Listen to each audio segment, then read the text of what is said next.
Hi Burb Squad! Welcome to our YouTube channel. If you're new here, my name is Victoria Ryan. This is Yoshi, my yellow-sided green-cheeked parakeet, aka a conure, and then that little dude over there is Popples, my Quaker parrot. If you want to be a part of the strongest flock here on YouTube, go ahead and peck that subscribe button down below. Become a member of the Burb Squad.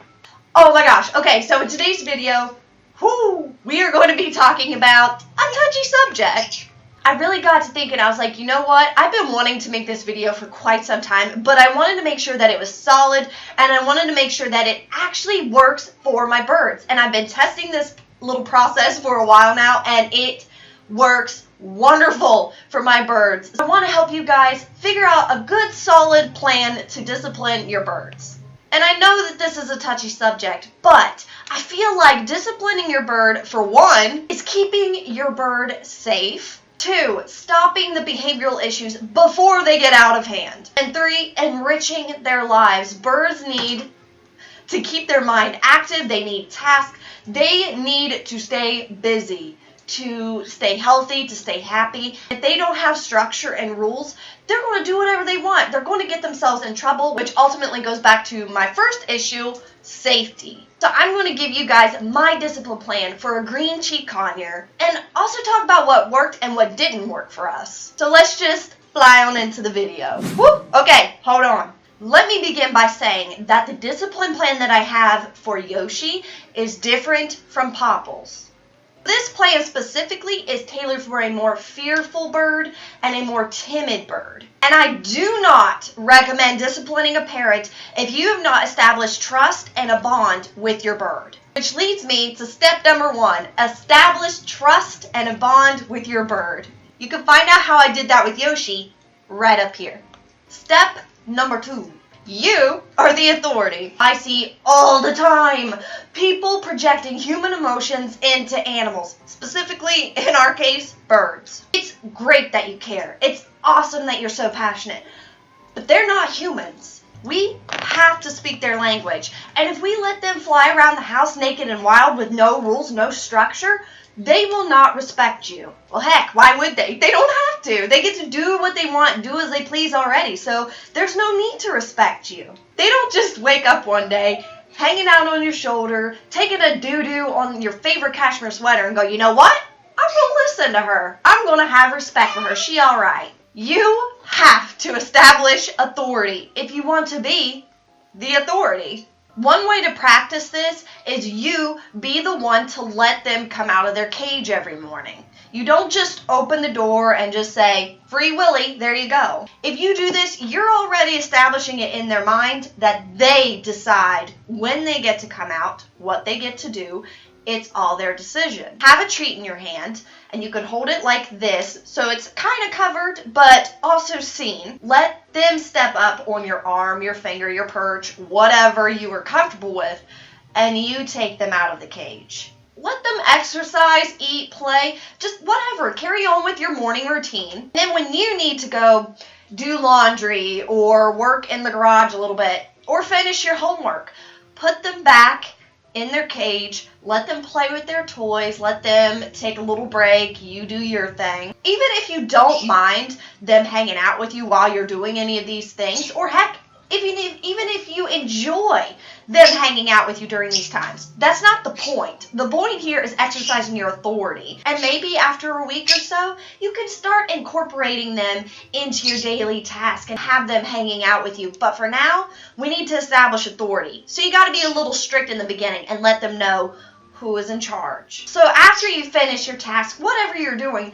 you could then come back to the cage, repeat the process that you did this morning, but this time, they have your full, undivided attention. Focus on quality time, not quantity. Step number 3, listen to me. If you don't have control in your own home, what makes you even slightly think that you're going to have control if a freak accident happens and your bird flies outside and he's stuck in a tree? Yes, a lot of that is fight or flight, instincts, they're scared, but don't you think you would have a higher chance of them coming down if they listen to you?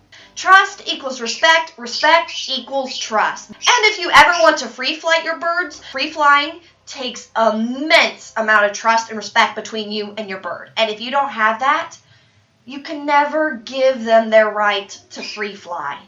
If they don't listen inside your home, they will most definitely not listen to you outside in a world filled with distractions. So what's the answer to that? Simple. Target training. When you are playing and spending quality time with your bird, teach him to fly to you. And specific places in the home that are birb approved. This can easily be accomplished with a simple treat in your hand. Have your shoulder up against the perch and tap your shoulder. And practice him walking back and forth and let him bite off that treat when he does what you're wanting him to do. Praise him like crazy and tell him how great of a job he's doing. He'll pick up with that cadence in your voice and he could tell the emotion and the excitement coming from you, and he'll realize like, oh my gosh, I'm doing something good. I'm going to keep doing this behavior. Take a look at this clip that I posted on my Instagram not too long ago. Fly to me. Good boy. Now fly back. Good boy. Yeah, get you a big chunk there. Fly back. Good boy. Get a bite. You're doing so good. I'm so proud of you. Okay, ready? Come here. Okay, fly back. Fly back. Good boy. Good job. Okay, fly to me. Good boy, Yoshi. Look at you. Okay, now fly back. Good boy. I'm so proud of you. Now let's really test it. Fly to me. Come on. Fly to me. Good job. Look at you. Yes. Here, you need the rest. I'm very proud of you. Good job. You can use a clicker if you like. I'm sure you've seen other bird trainers and people like that use those. I'm personally not big into clickers myself. I just want them to be able to respond to me and to my voice, not the clicker, but a lot of people use them. So if that's your personal preference, go for it. They work just as good.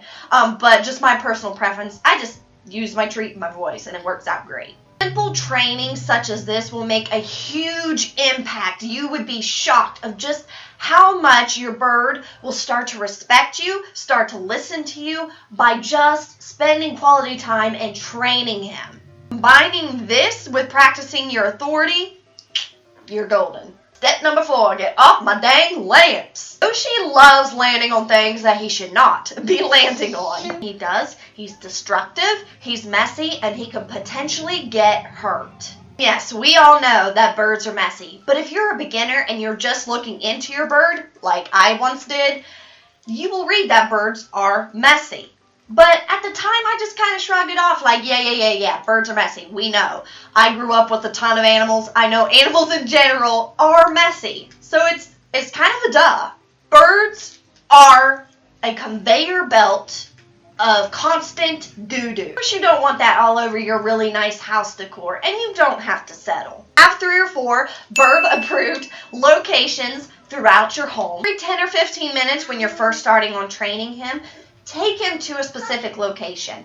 Once he poops, treat, reward, praise like crazy. Every time he does his birdie business, reward. Start alternating, take him to these locations. He'll get the hang of it. He'll realize, okay, this is a good spot for me to do my business. So if he's on something that you don't want him to be on, like my lamp, for instance, you have some options. You can do the earthquake method very gently, of course. You don't want to hurt your bird or freak them out entirely. You can do a spray bottle, but if you use this to mist your bird, or if you don't want your bird freaking out every time you touch the spray bottle, don't use it. Some birds are okay with it. Some birds, they freak out the moment you touch it. So get a feel for what works with your bird. You can use another object like a perch or something to get them off of the lamp. But you can't stop there. You have to give them an alternative. Find them the perch that you approve of, that you are good with them going on, and then reward, praise like crazy. This may take a few times, but the key is consistency, and don't just shoo them off. But whatever you do, do not use your hands to swat them away. Hands are for positives only. So keep in mind that shooing them off alone does nothing. You have to teach them where to go. This perch equals constant reward, treats, and fun. Make it fun. So now that you are the authority, your birds listen to you, and you've trained them where to go, what's next? Knowing when not to discipline and things to avoid. 1. Breeding season. Let's all take a moment of silence for all of us bird parents out there that are dealing with a hormonal parrot at the moment. Oh, dear Lord, baby bird, please help me with these parrots. In the bird gods I pray, amen. Birds are not easily spayed and neutered like cats and dogs. And the second one is molting. Both of these times are very stressful, very difficult for our birds. They can become very irritated and stressed. And now, I'm not saying that these are the times that just rules don't apply, they can do whatever they want, but definitely relax the rules a little bit and play the role of a nurse more than their boss. Every bird is different, and every bird is going to react differently when they're going through these times. Avoid using your hands, your arm, whatever that they're going to attack. Use a perch instead to get them out of the cage every morning. It's not about just dropping the rules entirely. It's about changing it up a bit and finding different solutions to what you did before. Hands, positives, only. Remember that. Don't ever swat your bird away with your hand. Especially for a fearful, timid bird, hands can be quite scary. So we have to show them that we're your friend. And see, I can hold my hand here. Yoshi's fine with it. There was a time a couple years ago that this was not the case. He freaked out from my hands, and it was my own fault. You can see, we're good. It just took some work. And only using your hands for positive situations. No spray bottle as a discipline. If you give your birds a bath with it, or if they're just scared of it entirely, the goal is not to create fear in them. The goal is to be calm, assertive, let them know that you're in charge, but don't put the fear of God in them. Being calm, assertive, and providing them positive reinforcement right after. Grabbing the beak or tapping the beak. I've seen this all over the internet and I don't understand it at all. Especially if your bird is biting you, it doesn't quite make sense to tap them on top of the beak. If anything, all you're doing is pushing their beak farther down into your skin. 2, it can hurt them. Birds' beaks are sensitive. So what do you do if your bird has a hold of your skin and won't let go? Don't do the earthquake method then and shake them off. What you can do, and you'll notice this especially if you have multiple birds, when birds are playing or if they're having a little bit of an argument, they will wrestle beaks side to side. So if your bird will just not let go, take them from the side and remove them. Don't hit their beak. Don't tap it down. Just gently remove the beak from your hand this way. Hi, BB. Your hair is a mess. You gonna say hi? Hi. Hi. Do you want to tell everyone your discipline plan? No. Shooing them off with no positives. I kind of briefly covered that before, but if they're on a perch or whatever that you don't want them on, don't just shoo them off and be done with it. You've got to teach them where to go and provide them a positive situation, a positive reinforcement to let them know, hey, you can't go here, but here is the perfect spot to get your treat. Forcing them and chasing them down. Oh my God. A couple years ago, Yoshi was to the point to where he was just unruly. He did whatever he wanted because I let him. And it got to the point that when it was every night for bedtime, he refused to come to me. He would run around on the floor, and every time I'd walk up to him, he would sprint off. And I'm like, I got to the point I stopped and I was like, this is not normal. This is not how my bird and I should build a relationship. He didn't respect me. He didn't listen to me. And at that moment, I realized something needs to change. And you can't constantly be chasing him down. But if you are in that situation, you can definitely... Are you mocking me? But if you are in that situation at the moment, stay calm. Direct him into a different room without chasing him down or coming at him with the perch. Just calmly walk up, lead him back to where he needs to go, or direct him into a calmer room, and then work with him, get him to step on you. And that's something that I had to do for a while. Cage being used as discipline. That is another one that I tried for a while, and it just didn't work. Doing the whole timeout thing. Cage should be a fun place. This is where they feel safe and secure. It's where, their water is, their toys. It shouldn't be used as a discipline.